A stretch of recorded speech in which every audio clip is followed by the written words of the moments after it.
Okay, folks, I'm Angeline Adams, and I write heroic fantasy with Remco van Straten. And earlier this year, our heroic fantasy collection, The Red Man Endeavours, appeared. And we also have a horror story out later this month in Flame Tree Press's collection, Beyond the Veil. All right, thanks very much, everybody. And so a bit about me. I'm autistic and I have Crohn's disease. And so it's obviously a big interest of mine that disability and heroic fantasy are so closely intertwined, and I'm happy to see that this intrigues other people as well. And my hope is that after this talk, you'll want to revisit those stories with these ideas in mind, and also that if you are writing yourself, you'll be inspired to explore disability more directly. So, when the first season of The Witcher aired at the end of 2019, two conversations dominated my Twitter timeline. Look at the size of Henry Cavill, and why did Yennefer the Witch have to lose her disability to become powerful? These two elements are interlinked, and they can be directly traced back to the roots of heroic fantasy as we know it, with the Texas pulp writer Robert E. Howard. Know, O Prince, that between the years when the oceans drank Atlantis and the gleaming cities, and the years of the rise of the sons of Arias, there was an age undreamed of. We all know this fragment, ending with the introduction of that ultimate survivor, Conan, the Cimmerian, black-haired, sullen-eyed, sword in hand, a thief, a reaver, a slayer, with gigantic melancholies and gigantic mirth to tread the jeweled thrones of the earth under his sandaled feet. Having died at the age of 30 by his own hand, Conan's creator, Robert Irvin Howard, is an enigmatic and complex figure. Several biographies have been written about him, poring over his writing, letters, and background to make sense of him.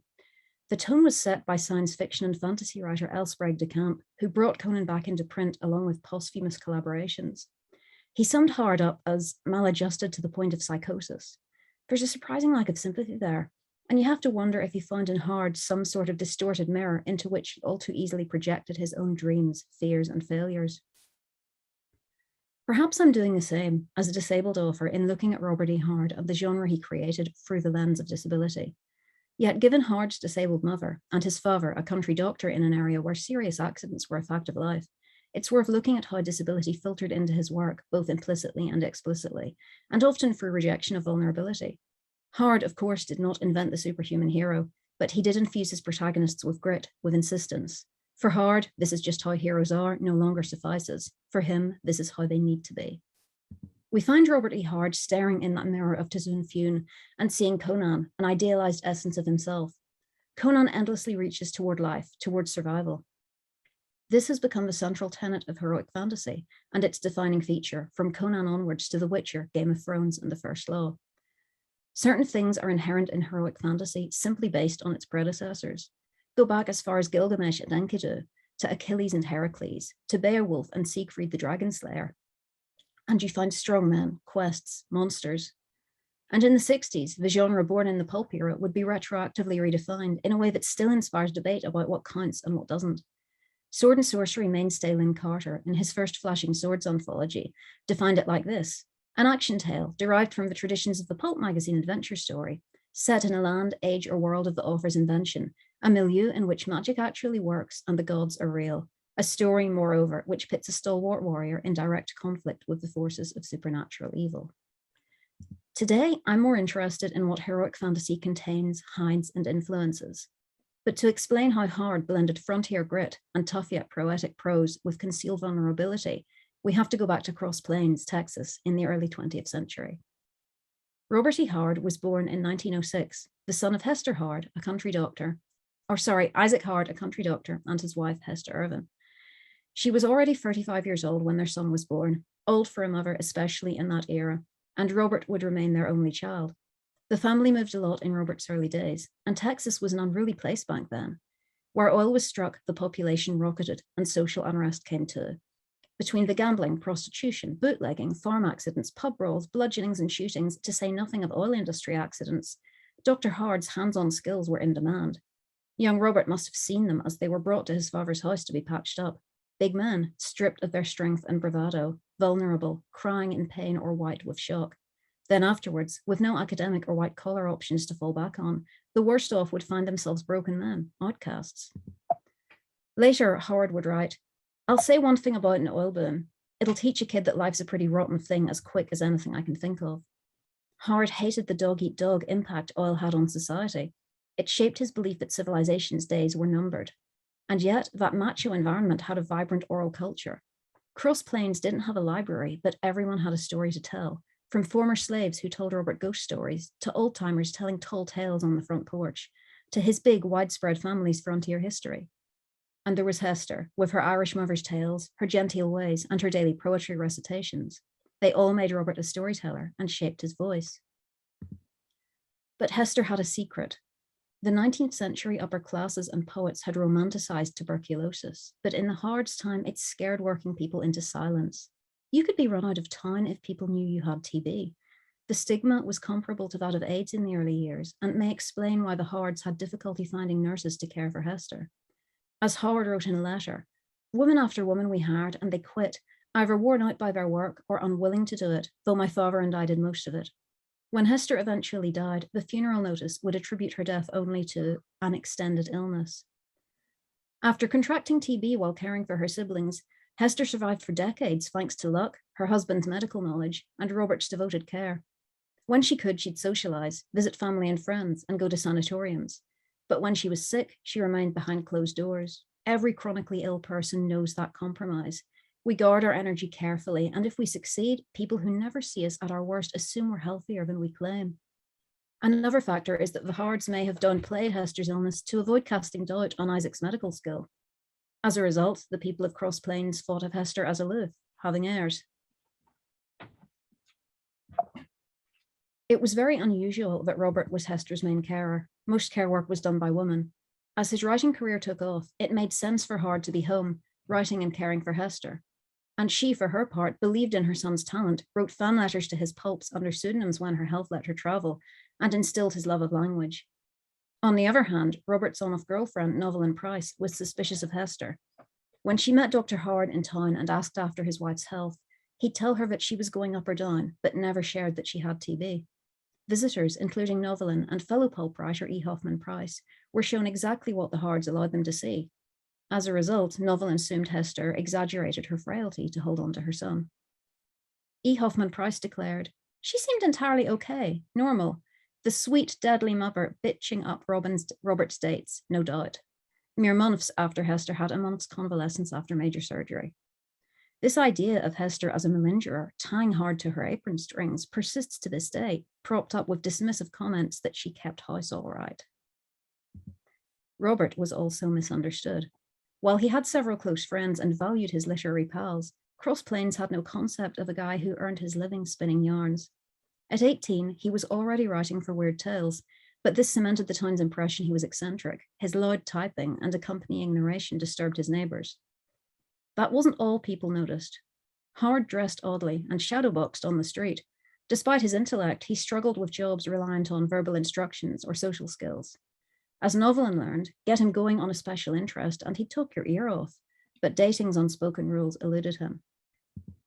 I've mentioned that fans project onto Howard, myself included. For autistic fans, he strikes a deep chord. We confound social norms. We have uneven skill sets and high rates of depression. A key incident of Howard's life was when his dog Patch was about to die. Howard left town and would not return until the dog was buried, and he never mentioned him again. His inability to deal with profound change and loss is a common autistic trait. What must the impending loss of his mother have meant to him? But though Howard is often defined by his struggles, his strengths resonate for us too. The systemizing acumen that leads many of us into world building, our passion for knowledge, our ear for language, and our unswerving loyalty. Howard also had a very sharp sense of what was right. We find his sentiments in a 1929 story about the Atlantean hero Cull, a trial run for his later Conan stories. When Cull is faced with the unjust laws of the country he's made himself king of, he grabs his axe and smashes the tablets on which they're inscribed. "By this axe I rule," he roars. We'll never know if Howard was autistic, but when we speculate, it's a tribute, not a slur. The records do show that he had anxieties about his health. His doctors recalled a series of concerns, in particular his insecurity about his genitals. There was nothing wrong with them, the doctors said, and advised him to stop worrying. But Howard did have a weak heart, was put on digitalis, and was warned that a heavy blow to his chest would kill him. This put a lid on any dreams Howard may have had of becoming a prize fighter. A boxing fan, He'd created an intense exercise regime that built him from a skinny teen to a burly young man, but he couldn't be a prize fighter with a heart that raced under stress. Still, boxing in the local ice house gave him a way to vent his frustrations and also connect with the rougher men in town. In his boxing stories, you can glimpse the raw physicality that he would channel into heroic fantasy. He knew what it was to fight. We're only now fully ready to examine the influence of illness and mortality on Hard and his creative response to them. In Hard's time, parents of disabled children were urged to institutionalize them, and disabled people in general were hidden away. Industrialization had shifted disability care from home to institutions, but hiding disabled people away from society bred ignorance and prejudice, and eugenic beliefs became popular. Eugenics meant improving humanity through selective breeding for preferred hereditary traits. It shaped Western society, politics, and culture with its image of Aryan superiority. In defining minorities and disabled people as inferior, it fed racial segregation and the legal sterilization of developmentally disabled people. And eugenic purity was rewarded. At fairs across the country in the 1920s, the American Eugenics Society held fitter family contests, examining families, grading so-called eugenic health, and giving out trophies for winners. Excuse me, we have a very noisy cat in the house today. Those winners, as you would expect, were apologies. Would you mind closing the door there, please? Thank you. Those winners were white and healthy. So in this landscape of cultural ableism, the Hards guarded the secret of Hester's illness, and Hard wrote a story that expressed his outsider mentality, responding to those concepts of race purity and degeneration. In 1932, Weird Tales published Worms of the Earth. Harried by the Romans, the Picts see their population and land shrinking. Their bloodline is tainted, and they devolve as people, bodily and morally. Only their king, Bran MacMorn's bloodline, is still pure by selective breeding. We find him in the company of the Roman commander Sulla, who nails one of the Picts to a cross. Of Sulla, Howard says, realization of power colored his every move, while the crucified Pict is half naked, wild of aspect, with his corded limbs, glaring eyes, and shock of tangled hair. Contrasting language of form and deformity shows a character's place and worth, from Bran, who's compared to a wolf or panther, to his crouched, misshapen companion, Grom. Grom at first seems a less able figure, vulnerably clutching his king's knees, but he's actually a seasoned old war dog who stops Bran from acting rashly, not the unsound mind and unsound body of the stereotypical Igor-like underling. Howard deeply identified with the Picts as historical underdogs, and he used them to explore strength and weakness and oppression.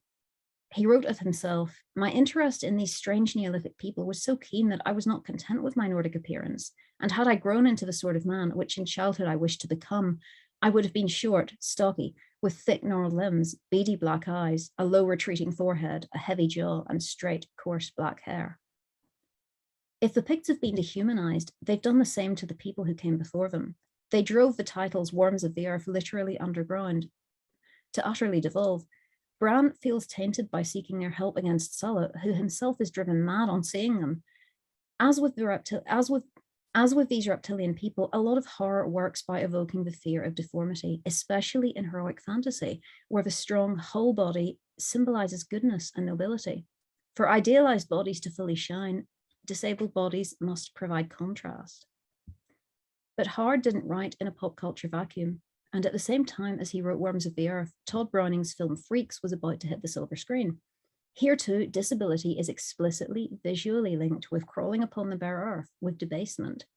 At the film's climax, the disabled circus performers take revenge on their exploiters, much as Sulla was punished by Howard's worms.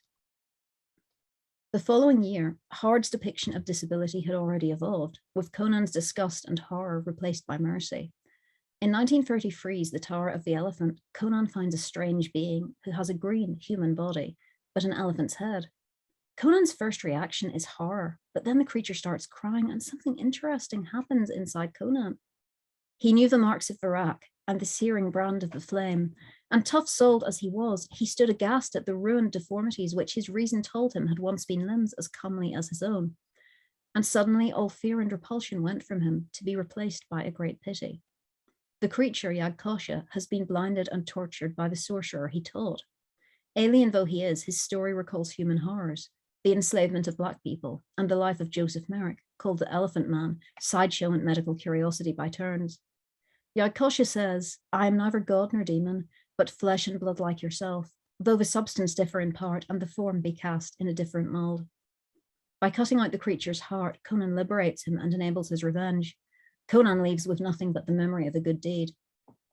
There's a lot to unpack here. A classic genre-defining dungeon crawl goes somewhere unexpected. Yag-Kosha, a seeming monster, is humanized by sharing his pain, and Conan becomes more humane by listening to him and doing his bidding. Mercy killing is still the story's solution to disability, but through magic, Yag-Kosha lives again. But Howard wasn't just writing Conan tales that year. He also explored disability from a more human angle in a thinly disguised cross-plains setting. He was getting closer to home. In Marchers of Valhalla, James Allison is the survivor of a teenage accident. A horse fell on him, costing him a leg. We meet him on crutches, on a lonely mountain climb, seeking a peace that's rare in his life. A strange woman appears, and he tells her about his lost leg, saying, "I wish to God it had been my neck." And thus cripples speak to utter strangers, not so much a bid for sympathy, but the despairing cry of a soul tortured beyond endurance. That's not ableism. That's Howard expressing the real alienation of disability in a world that sees it as a threat, a waste. Allison is preoccupied with his pioneer forebears. Had he their strength in their time, he'd use it as they did. Disabilities denied him exploring, conquering his share of white male privilege. But the stranger is the goddess Ishtar, and she sends him back to the body of Heilmar, a distant ancestor from mythical times, a barbarian. Marchers of Valhalla is a story about limitations. Only by traveling in the mind can Allison find satisfaction as a disabled man. You sense Howard's own wanderlust, curtailed by his responsibilities, and maybe Hester's distress too. Without that shared pain in his life, would that current of vitality, that hunger for survival, still be so urgently palpable in his work 90 years on? We can notice Howard's progression as a writer, but also his own development in the difference between the Kull and Conan stories. His Kull is introspective, a reluctant hero. Adventure and danger are visited upon him. Conan is proactive, seeking out adventure. A misfit in his own tribe, Conan leaves his native Samaria as a teenager and starts a long career as a thief, a pirate, mercenary, and eventually king. Conan did what Howard, by circumstance and inclination, couldn't do, face the whole wide world. It wasn't very long, however, before he'd leave Conan behind. He'd said that it was as if the characters spoke to him and that he wasn't able to write them if he didn't feel them. With his mother not getting any better, his relationship with Novelin becoming more serious but fraught, it's as if he had decided that he had to make the real world work. He'd already written about the Western frontier in his Conan tales, but now no longer needed the lens of heroic fantasy to explore it. Besides, Weird Tales owed him hundreds of dollars, sorely needed as medical bills mounted. He'd taken Hester away for a gallbladder operation, major given her age and condition, and her complications kept them away for a month. He returned to another health crisis. Novelin had worked and starved herself sick, and Howard was banned from visiting her in hospital on his father's orders. She would later write that her doctor, a friend of Isaac's, had asked her if Howard ever talked of ending his life. Howard had pleaded with her and said he couldn't live if Novelin loved him, but he also told her he wasn't free while Hester needed him. He and Novelin remained at odds, and their relationship soured. Howard's depression deepened as Hester's care needs grew. He could barely rest, let alone write, once going for a week without even taking off his shoes. What he couldn't share with Novelin, he did confide in H.P. Lovecraft, who became an unlikely father confessor. He told him of his exhaustion, the dangerous procedures to drain his mother's chest, her constant sweats that could mean 14 bedding changes in 24 hours. It's telling that he shared sickroom realities with Lovecraft, a man dismayed by bodies in general, whose racism was so vile that it softened Howard's views. But the two debated everything, the nature of thought and of reality. Lovecraft's life of the mind versus Howard's sound mind and a sound body philosophy. Perhaps it was their distance, physical as well as ideological, that allowed Howard to open up. The sensationalism around Howard's suicide the following year and its proximity to Hester's death often obscures our insight into his life. Had Howard's earliest biographers experienced more care work or chronic illness, the family's interdependence might have been recognized as its own heroism, its own courage. More than that, we might acknowledge the vulnerability driving our need for strong, enduring, and aggressive heroes. It's easy to say we're overthinking this, but sometimes a big, strong man is just a big, strong man. But often he's much more than that. It is hard to describe precisely what made his stories stand out so, H.P. Lovecraft wrote in Howard's obituary. The real secret is that he himself is in every one of them. He may have been more right than he could have imagined. In Hard's stories, we find not only his ideals and dreams, but also his limitations and fears, though they may be hidden or actively resisted. Hard was preoccupied with mortality and his own health. Conan is nailed to a cross, but tears himself free, staggers to a horse, and still has the strength to ride it to a rober's camp. Conan was the perfect avatar for Hard in that place and time. The gap left by Conan and Hard was quickly filled by a spate of barbarian heroes like Elac of Atlantis, Hawk the Mighty, Kofar the Barbarian Swordsman, Rak the Barbarian, and Fongor of Lemuria. If these sound derivative, it's because they are. They copy the superficial tropes of the Conan stories without instilling in them what made Hard tick. There was also a long line of Conan pastiches, with titles like Conan the Liberator, the Rebel, the Invincible, the Fearless, the Renegade, Marauder, Rogue, and so on. Further, Marvel launched a popular comic book, and in 1982, Conan made it to the cinema, portrayed by a former Mr. Universe, bodybuilder Arnold Schwarzenegger.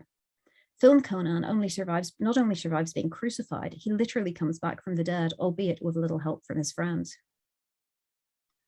There was more than this onslaught of mighty thews, of course. C.L. Moore had already developed her Girel of Jory independently of Hard in 1934. Fritz Leiber added the slim thief grey Mauser and an ironic tone to his barbarian Fafard, and in the 60s in particular brought a new wave of heroic fantasy, reacting against the old heroic mold. Michael Moorcock's Elric of Melniboné appeared first in 1961, and was supposed to be a new kind of hero, a questioning, alienated, disabled one. Moorcock claims influence from the Romantics and having created Elric as a conscious opposition to the macho tendencies of the day. Elric is emotional, has albinism and anemia, and is a heroic fantasy echo of the romantic trope of the poet whose TB brings special insight. Elric is the emperor of a stagnating, decadent civilization which fears the rise of the young kingdoms, the barbarians. Being disabled has given Elric the time to read, and he's more contemplative than his people. He's considered a weak ruler, though seemingly more due to this moral defect than his actual disabilities. Those disabilities are also offset by drugs and his magic sword, Stormbringer, giving him vitality, strength, and sexual prowess. So yes, disability is the story, but in practice, Elric gets a magic cure-all to become a macho warlord like his heroic fantasy predecessors. The idea of a vulnerable Elric is enticing, but although he himself had lived by the sword for many years and had committed acts of murder, robbery, and herbicide, he disliked the senselessness of wars such as this, of men who killed one another for only the vaguest of reasons. It was not that he pitied the slain or hated the slayers. He was too remote from ordinary men to care greatly about what they did. Yet in his own tortured way, he was an idealist. Moorcock wants to have his beefcake and eat it. In the 1970s, Karl Edward Wagner's Cain gave heroic fantasy a protagonist beyond humanity. Cain is immortal, cursed to wander, quick to heal, and only killable, we're told, by the violence that he himself created. Intelligent but brutal, Cain is reminiscent of both Conan and Elric. Again, the rejection of mortality and the horror of bodies fed into heroic fantasy. Wagner had been a psychiatrist before his novels took off, something he swiftly got disillusioned with, and he spoke of how his anatomical training fed into his work. He really did know how to flay a man, and it showed, but we never got to see his professional insight on display in Cain himself, as he resisted giving Cain understandable human depth. From the start, Tana Flea's 1975 novel The Birthgrave is about embodiment. The unnamed narrator is birthed from a volcano. She doesn't have normal human needs, sleeping for years and surviving impossibly long without food. She believes she's hideous, seeing only a sliver of her reflection, the face of a devil, a monster, a mindless thing, unbearable to look on. She's worshipped but feared, a potent example of otherness based on invisible physical difference. Disability and bitterness stereotypically cruelly go together in fantasy. Like Elric, she's powerful yet must justify her uses to others, and that can resonate for disabled readers whose own value is often denied by society. Though she has to hide behind a mask, the first-person narrative saves her from being just a symbol, putting the reader right into the othered character's head.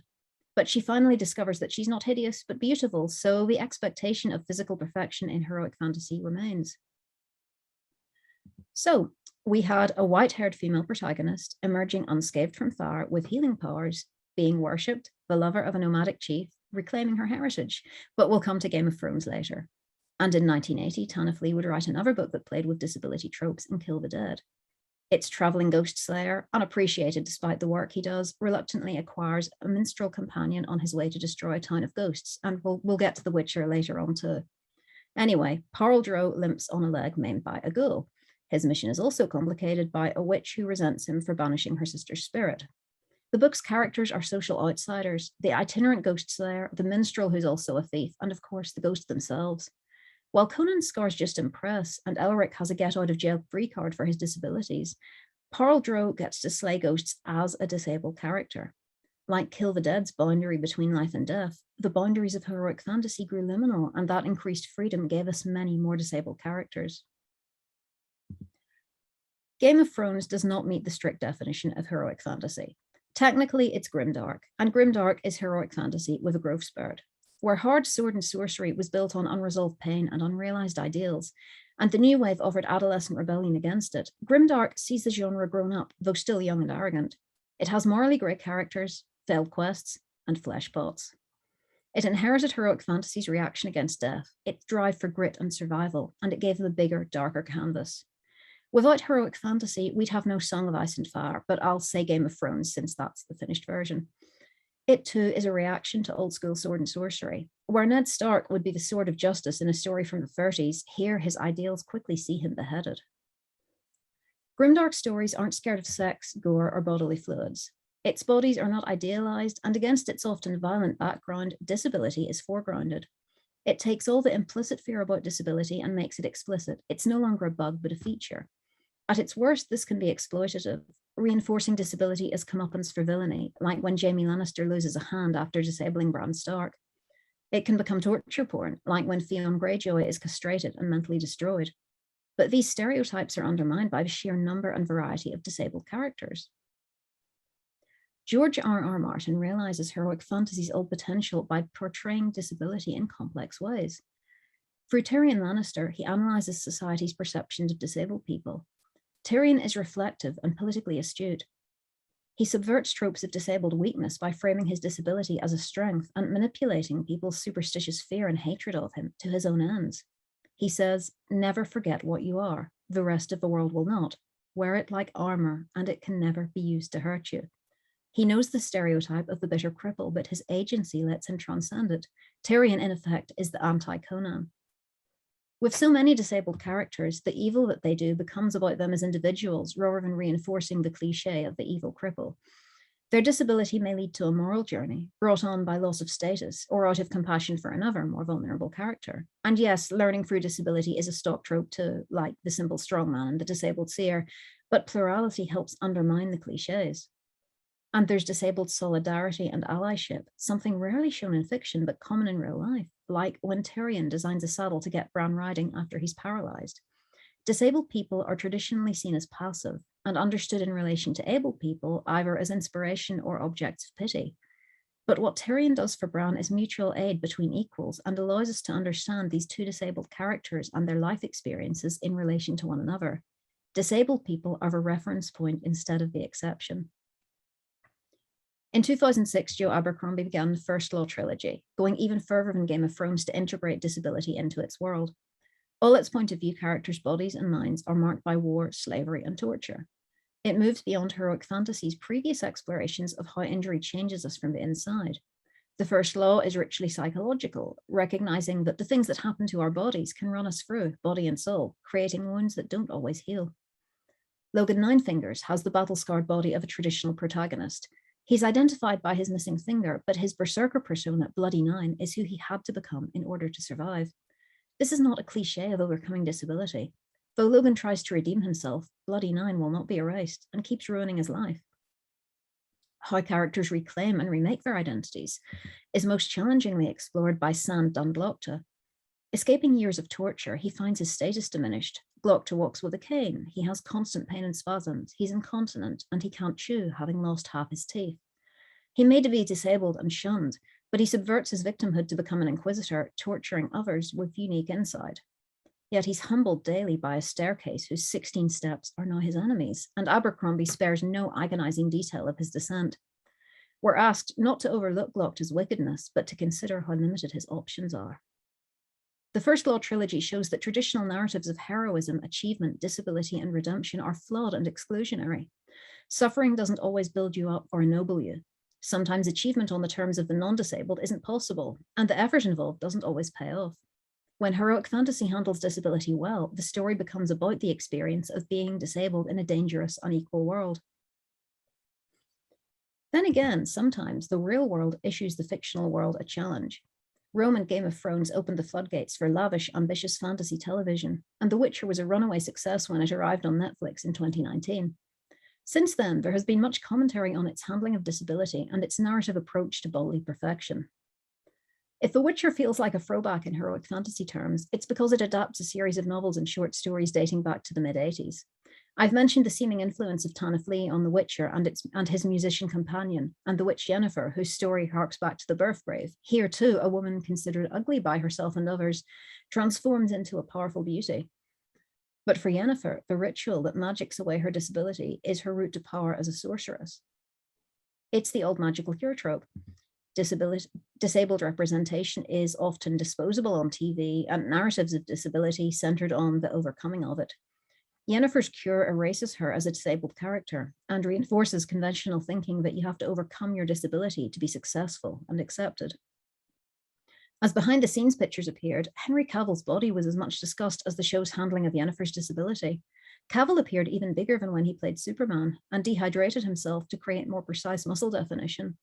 Much has been said about Hollywood pressures on women, but bodily equality now means that men's bodies are policed as well, a ripped body required even for actors who don't play barbarian heroes. It's a particular shame given that in the books, Geralt's body is far from the heroic fantasy ideal.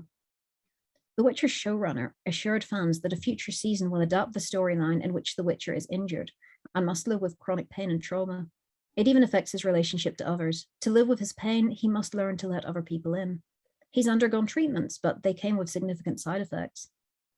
What remains to be seen is how this will be portrayed. Will we see the strong man brought low, like the oilfield workers crying in Doc Howard's surgery? Will Cavill's muscle mass be allowed to go to waste, or will his character undergo his ordeals manfully, with clenched teeth and dignity intact? Will the show reject hypermasculinity? We'll wait and see. Though the conversation about disability has become part of a broader intersectionality in fandom, there is still a resistance to ideas of male vulnerability, coming from fans who lean heavily on a traditional concept of masculinity, to whom fiction that allows for that vulnerability is a threat. But those conservative fans increasingly find themselves an isolated minority. Over the last 80-odd years, heroic fantasy has evolved in its depiction of disability, from indirectly addressed hidden trauma, then as an obstacle to overcome, to a lived experience that's intrinsic to the world building. We've got our combat wheelchairs on the D&D table, read C.M. Kaplan's The Sword in the Street with its autistic heroes, and seen our kids follow disabled characters in TV shows and films that absorb and remix heroic influences, from Hiccup and Toothless in How to Train Your Dragon to Entrapta in She-Ra and the Princesses of Power. When Remco van Straten and I wrote our heroic fantasy collection, The Red Man and Others, we started with our disabled heroine, Imke, hiding and clutching a knife that she feared having to use. By the end of the book, she's survived that war-torn landscape, and she's out in the world. And we wrote that book covered in scars, medicated, tube-fed, through migraine auras, and dodging hospital admissions. In other words, in true heroic fantasy style. We, disabled authors, write our own stories, and we're here to stay. Thank you.